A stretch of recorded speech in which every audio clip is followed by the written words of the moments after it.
Good morning, especially Australia, the UK, US, Ecuador and Sweden and other countries around the world. Friday, 5th of June, get the date right. Tomorrow we gather at Belmarsh to make our protest in support of Julian Assange and against the extradition request of the US federal authorities, and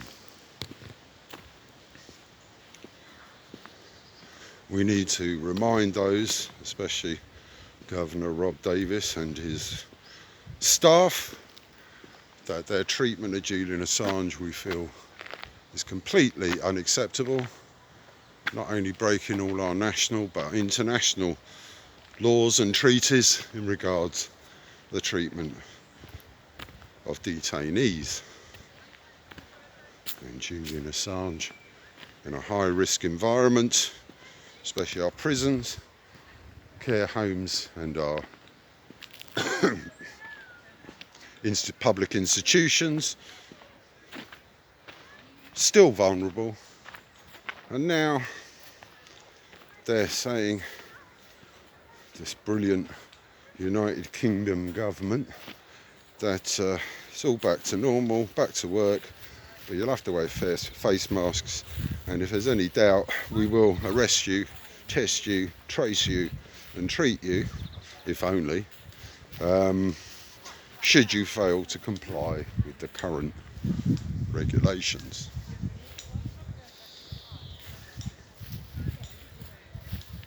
Stuff and nonsense, really, the whole lot of them.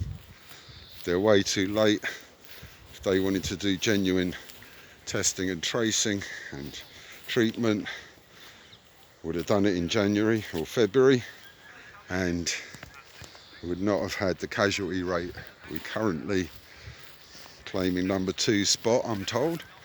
And this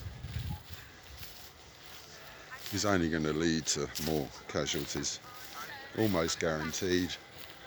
Conflicting advice coming out of the government is only confirming the confusion, the chaos, the panic under which they operate, trying to tread a path and claiming that the National Health Service testing system is insufficient, and using your taxpayers' money to get private firms and the likes of Bill Gates to do the testing, tracing, etc., and denying our National Health Service an opportunity not only to expand its testing services, which, from what I'm told in the statistical analysis, are 3 or 4 times quicker and more accurate than those provided by the likes of Jeff Bezos and Bill Gates.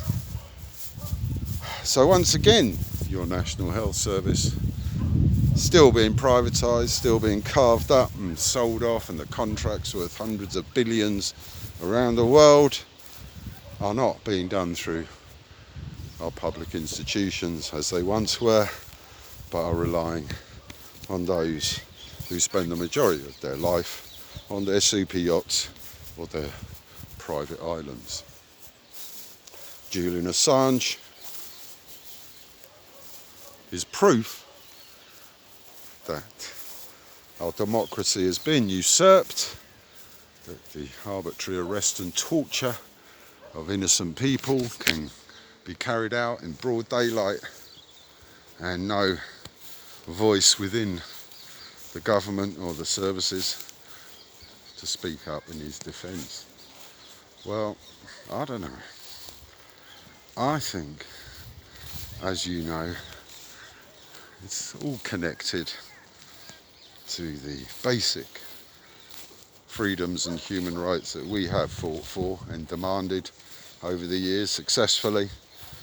And unfortunately for myself, in the United Kingdom, I've seen 40 years of those rights being chipped away.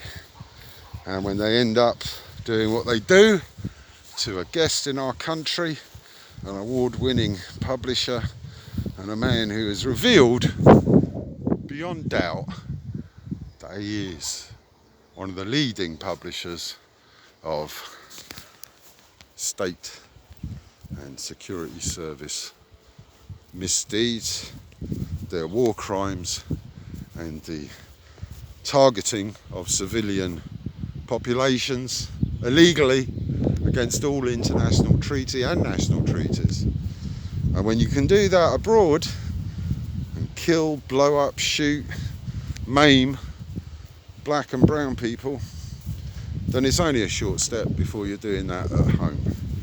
And I must say, witnessing cities in the US going up in flames when the people who are denied these rights for many a year, maybe since the beginning, the inception of the US colony experiment,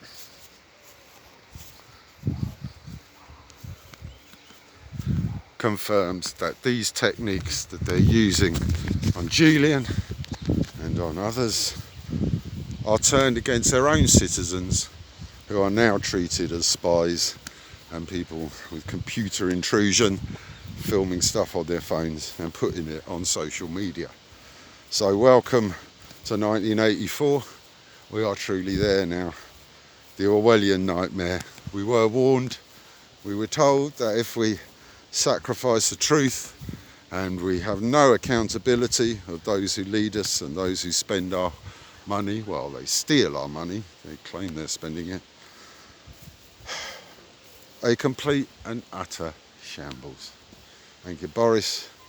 Thank you, Dominic. And thank you all the idiots that still refuse to do the right thing. And even when they do the right thing, they can't do it because they're arguing about it and they haven't actually done what they've promised. So tomorrow at Belmarsh, we're going to bring this message to the governor, the staff and the inmates, the detainees, sorry.